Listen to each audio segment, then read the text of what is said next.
que nous avons déjà dépassé le délai prescrit par le protocole additionnel. Et lorsqu'on est dans ce délai-là, on dépasse ce délai-là, il faut une large majorité. Et dans le cas du Bénin, les dossiers ont été déposés pour l'élection présidentielle. Et les deux duos ont été validés par la Sénat et par la Cour constitutionnelle.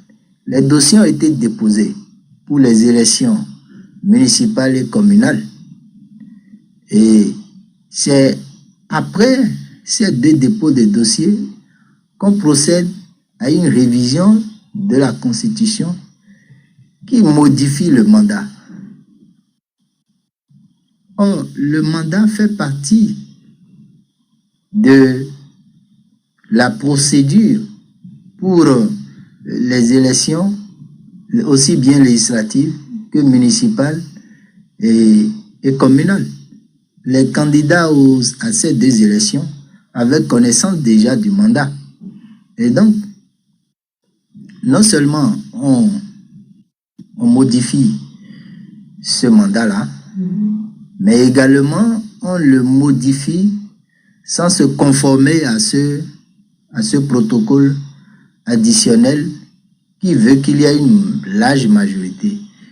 Et la large majorité dont parle le protocole, ce n'est pas seulement les députés qui sont à l'Assemblée nationale, qu'ils soient de la mouvance ou de l'opposition. C'est également les partis politiques qui n'ont pas de députés à l'Assemblée nationale, mais qui existent, qui sont reconnus et qui participent à l'animation de la vie politique. Et cette large majorité n'est pas que politique. Cette large majorité doit inclure également les organisations de la société civile. Et donc, vous vous rendez compte que ce que dit le protocole additionnel au traité de la CEDEAO est proche du consensus national qui a été dégagé par la Cour constitutionnelle et réaffirmé par la Cour africaine des droits de l'homme et des peuples. Et donc, le législateur a méconnu cette disposition